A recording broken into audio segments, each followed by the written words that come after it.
Podcasting from Dallas, Texas, I am Serene, and this is the Yumlish podcast.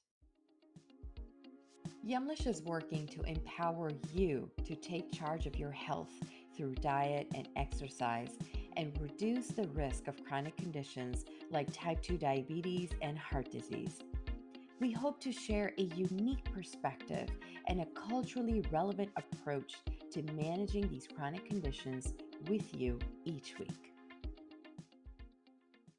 In today's episode, we will be talking with SaRene Brooks, who is the Director of Nutrition and Weight Management Services at Integrated Diabetes Services. SaRene discusses some of the challenges people face with diabetes and how exercise and a healthy diet can help you manage it.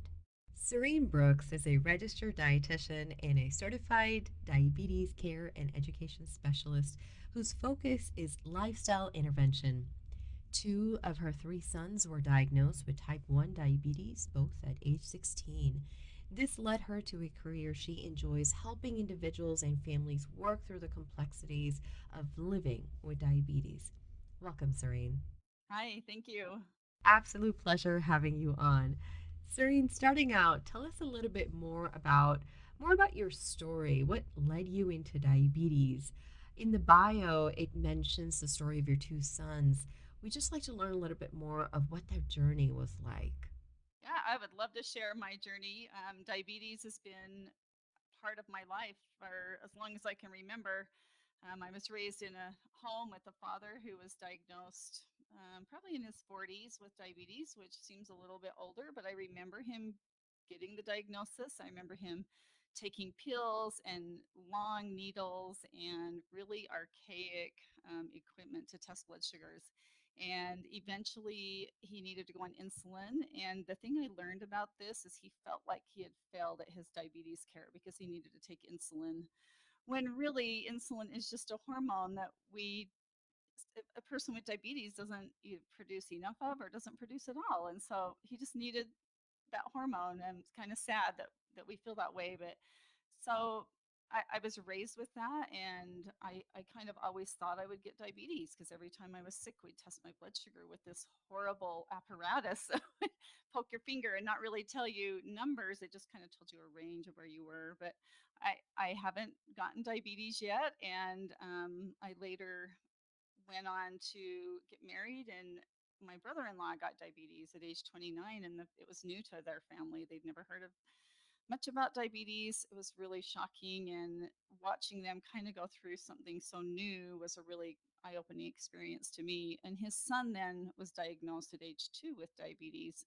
And this is where my involvement really started.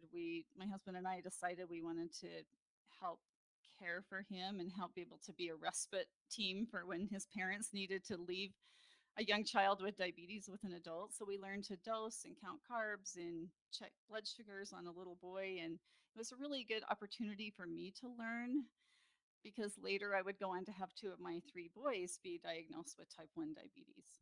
And when they were diagnosed, it was a completely different thing for me as a parent, as opposed to someone looking on to another family with receiving that same diagnosis. Even though I knew I could figure it out, it was still a very, very challenging time for me. And it was really, really good for me to, I guess, feel that and understand how a parent really does feel when their child is diagnosed with that. But we also had a diabetes educator that helped us. She taught us how to care for our boys, what things we needed to do. We got a lot of really good education, and she was really a big inspiration for me wanting to go on and become an educator. Thank you for sharing that. Speaking of diabetes, especially with the work that you do now, what challenges do the majority of your patients face when they find out that they have diabetes? There's really a big mix of emotions when people find out they have diabetes, whether it's type 1 or type 2. It's just a very overwhelming diagnosis. It's something that you can't walk away from. You can't take a break from it. It doesn't go away at night while you're sleeping.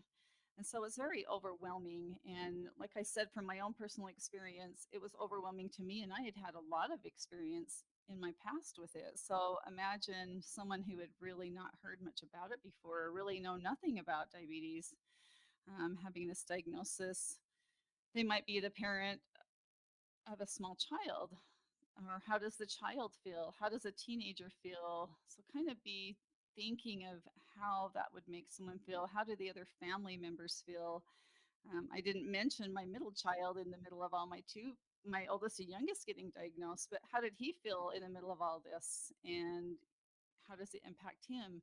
So there's just a lot of overwhelming feelings for the family and all those who are associated with them. And then there's also the frustration of just not knowing for sure what to do or why you're doing it. You you get your diagnosis. Hopefully you have access to care where you can have some really good information given to you, or possibly even put in the hospital to get blood sugars under control if it's type 1 diabetes. But a lot of that education given in a setting where you don't feel well is just hard to take it all in. So you come home kind of not knowing what to do. And so that's another one of the challenges that you face right up front. But then you come home and then you try to figure out, where am I going to get care? Do I live close to a provider who can help with teaching specifically diabetes, or is my insurance going to cover the supplies that I want or the particular medications that I want to take for my diabetes? So sometimes that access of care or just insurance, if you don't have insurance, how are you going to afford it? Diabetes is very expensive. Medication's expensive. Insulin is expensive. If you have type 1 and you're going to be on a pump and a monitor, it just takes a lot of money. So it's big challenge can be the expense. And then there's all the misinformation out there. You can read anything online. You can read blogs, you can learn from people's experiences, but there's just some misinformation that gets mixed in between, and maybe misunderstanding of what you read. And then you always have advice from other people. They may tell you something like, "You can't eat that. You have diabetes. Why are you eating that?" And so people try to give you maybe advice, and they're well-meaning, but it can be a real challenge, especially for someone who's new to diabetes. And I like the fact that you touched on some of the misinformation because it's all around us. Social media, even people in your immediate circle that have all these series on foods to eat, to avoid. So I appreciate you touching on that. Most people find it difficult to change their eating habits. How are you able to navigate those challenges to create a healthier eating lifestyle? I love working with people and helping them with making healthy lifestyle choices. And it is kind of my focus of my work, but I really enjoy it. It's like a little puzzle. Everyone is so different. They come from a different background, and they have different cultures and lifestyles and likes and dislikes. And so it's really fun to meet with people and really get to know what they like and how to fit in better eating habits for the things that they like. Um, I like to teach about the macronutrients, the carbohydrates, fat, protein. What is their role in a healthy diet? So people can understand why it's important to have a well rounded diet, but how to make those things fit in appropriately. And then the next step for someone with diabetes would be, how do these things impact my blood sugar? How does it impact the insulin I'm taking or the medication that I am taking? And so, really understanding what those macronutrients are doing so that they understand why they're making the changes they're making. And then, a really important part of lifestyle change is just making those changes one at a time. It's not very sustainable to think that you're going to do everything all at once. If you do that, it's probably not going to last very long. So you have to really be patient with yourself and make one change, get it working, and then add to it. With today's technology, we have a lot of ability to look up nutrition information or find out how many macronutrients we've eaten today. That's something we didn't used to have, but with that information, we can use that as a tool to really fine tune our eating habits and understand what is in the food that we're eating. And then people can make decisions on, how can I make some changes, or swap some foods around to make them a little bit better. But they really just need to be tailored to that improved diabetes management. But like I said, education I feel like is really key to all of this. Understanding it really makes a big difference.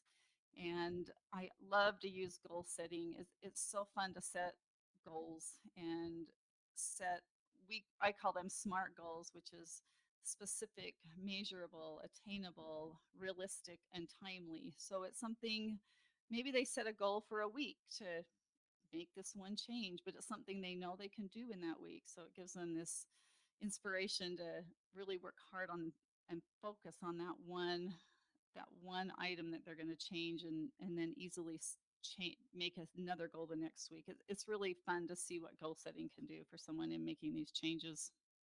How are diets created for people with type 1 diabetes versus type 2 diabetes? There are some big differences in type 1 and type 2 diabetes. Of all of those who have diabetes, more than 90% of them have type 2. And type 2 diabetes is where your body becomes resistant to the insulin you're still producing. So you just are not using it as efficiently as you used to. And it can come from various reasons. It can be genetic or age. The older we get, the more likely we are to become more insulin resistant, and that would be type 2 diabetes. So, type 1 diabetes is an autoimmune disorder where our body no longer produces insulin. So, we rely on insulin injection, whether it's with a needle, a pump, a pen, but that insulin becomes life support for us. They have to have insulin if you have type 1 diabetes. And they didn't, someone with type 1 does not do something to cause themselves to get type 1. And the same with type 2. I think there's kind of this misconception that if someone has type 2 diabetes, they weren't eating well, they were not exercising enough, but that's not necessarily the case. But because of this, the the diets for each of them are just a little bit different. In in all of them, we consider the carbohydrates that they're eating. So carbohydrates are the body's preferred fuel source. When we eat a carbohydrate, it breaks down into glucose, it goes into our bloodstream, and then our insulin helps get it out of the bloodstream and used for energy in the body. So it impacts all of us. For someone with type 2 diabetes, they just aren't able to utilize their insulin as efficiently as they were before. And so medications will help that. But for someone with type 2 diabetes, they're usually on some type of a consistent carbohydrate diet where they're encouraged to eat about the same amount of carbohydrates with each meal, and then a little bit in between for a snack. And this just helps keep their blood sugars more level throughout the day, and then it helps with medication management if those levels stay kind of the same throughout the day. Now, someone with type 1 diabetes, they also will have to count their carbohydrates, but they need to learn how to dose insulin according to how many carbohydrates they ate. So it's a pretty complex process. So you think about sitting down to every meal, every snack, and thinking, how many carbohydrates are here? How large is my portion? What are my blood sugars right now? Am I about to go out and go for a walk, or am I going to be sitting for a while?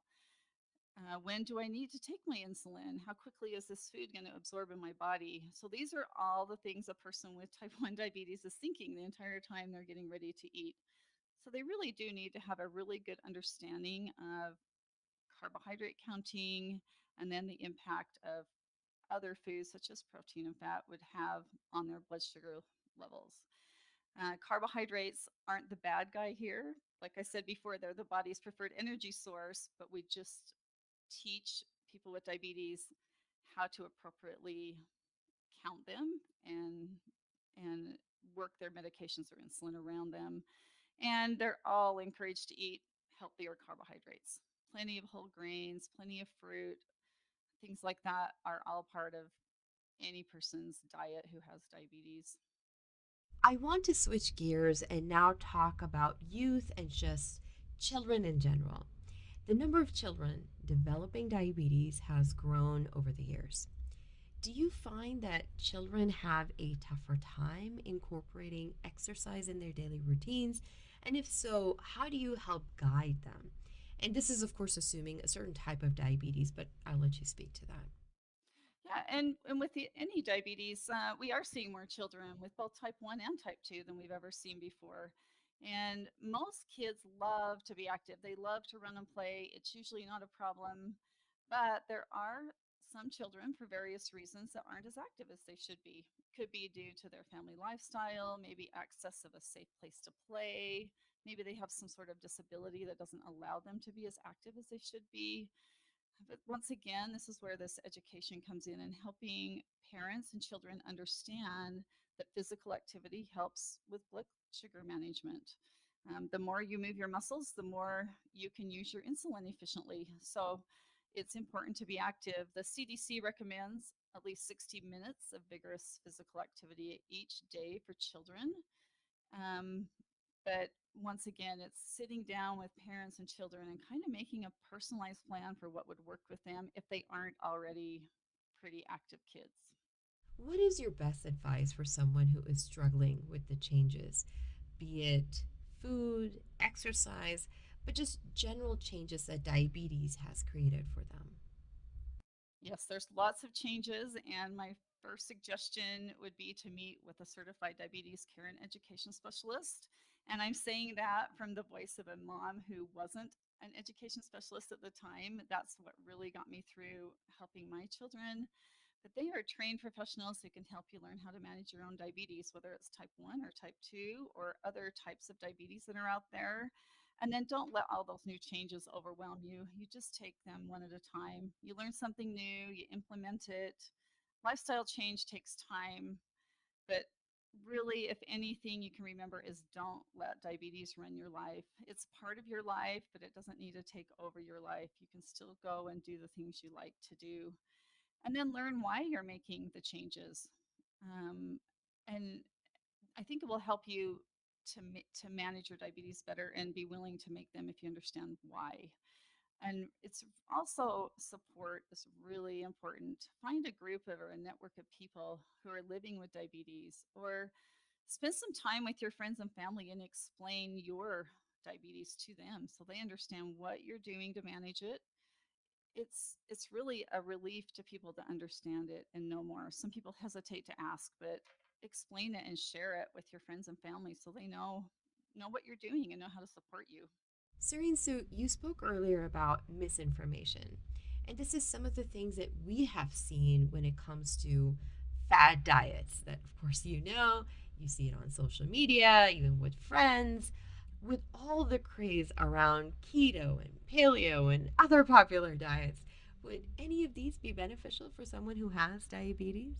So my initial answer to this is that really food choices are so individualized. They can be based upon personal beliefs, religious beliefs. They can be based on the type of, I don't know, even just the access you maybe have to certain foods. But as a general rule, the popular diets tend to be a little trendy and they kind of come and go. A lot of things need to be considered when you make food choices. And I like to look at it as as a whole of eating a variety of all different kinds of foods, proteins, carbohydrates, fats. Often the popular diets really limit one particular um, food group or one particular macronutrient, and our body really needs a variety of all of these things. And so that is one of the things that discourages me from recommending a particular diet unless it is specifically something they need for their own health. In general, people really just need a variety of foods that they like. It goes back to some sustainability in eating. If you take away food that you really like because it's not in your diet plan, it's really difficult to stay on that for a long period of time. There's rarely a food I find that someone can't eat unless it's, something like celiac, they can't have gluten. But typically, people can just learn how to fit their favorite foods into their eating habits. And so I recommend not excluding certain food groups. One other issue you have with a lot of the diets is you lose weight really quickly, which causes you to lose some lean body tissue, which is not what you want. And so I recommend a variety of foods, looking at moderation, figuring out how physical activity can fit into healthy eating habits, and then um, work with your diabetes management team to find the best food choices for you. But be happy with who you are and be really careful with the information that's out there that seems to be a quick fix. A healthy way to make changes is usually not a quick fix. Aside from eating healthier and exercising, how important is it to take care of your mental health? I'm so glad that you brought this up because people with diabetes are 2 to 3 times more likely to have depression than those who don't have diabetes. And a lot of times it goes unnoticed. So if you have diabetes, don't be afraid to reach out for help. Diabetes is a 24-hour a day job and there's no breaks. It can get frustrating, it can get tiring. But my suggestions are once again, find some support from family and friends that can understand your diabetes and support what you're doing. There's a lot of great online groups that just like to visit about their own diabetes and ask questions with each other. And those are really great resources. I also would recommend seeing a mental health professional if you get to the point where you just are not able to cope with your diabetes or it seems to be taking over your whole life or all of your thoughts. There's no shame in asking for help with your diabetes when it comes to your mental health. There are some great mental health professionals out there that I know of that I could refer you to that specifically see people with type 1 diabetes or even diabetes in general. But it's really important to get help if you need it. And then get education from a diabetes educator. They can help you understand your diabetes. So maybe some of your frustration is just not knowing how to control your blood sugars. And then just do the things that you love to do. Don't stop doing the things you love. Get outside, be active. I find if people can find something they do that they have a little bit of control of, it kind of helps them cope with that diabetes that they don't have control of. So find some things you love to do that you feel you can control. I just love taking that energy and putting it toward something where it's also helping you in return. So with this, Serene, we are toward the end of the episode. At this point, can you tell our listeners how they can connect with you and just learn more about your work? Yeah, so I'm a certified diabetes educator for integrated diabetes services. And I work with insulin users on their diabetes management. And I'm also the director of our weight management program at Integrated Diabetes. It's a really unique program designed specifically for insulin users. We go over things that will help with weight loss while managing blood glucose. And so it's a really great program that we've seen a lot of success with. So that's really an exciting thing as well. You can learn more about it online at integrateddiabetesservices.com, or you're welcome to reach out to me. My email is serene at integrateddiabetes.com, and I'd love to hear from you. And so, with that, we are toward the end of the episode. Thank you so very much, Serene, again, for your time. To our listeners out there, we have a quick question for you so that you can head over to our Facebook, our Instagram, and help answer this quick question. So, earlier in the episode, Serene talked about modifying your food so you don't have to cut away any of the foods that you like and you love, but you can actually modify them in a healthy way. Now, which one of these foods would you choose to modify? And then also tell us how. Would it be burgers, chocolate, or tacos? If it's all three, then it's all three. Either way, we will see you on the other side of this episode on Facebook, on Instagram. You can find us at Yumlish on Facebook, at Yumlish underscore on Instagram. Head over there, find this podcast episode post, comment below the post, and again, let us know which one of these foods you would modify and tell us exactly how. Serene, thank you so very much for your time on the episode today. Yes, thanks for having me. Thank you for listening to the Yumlish podcast. Make sure to follow us on social media at Yumlish underscore on Instagram and Twitter, and at Yumlish on Facebook and LinkedIn for tips about managing your diabetes and other chronic conditions, and to chat and connect with us about your journey and perspective. You can also visit our website, yumlish.com, for more recipes, advice, and to get involved with all of the exciting opportunities Yumlish has to offer. If you like this week's show, make sure to subscribe so you can hear more from us every time we post. Thank you again, and we'll see you next time. Remember, your health always comes first. Stay well.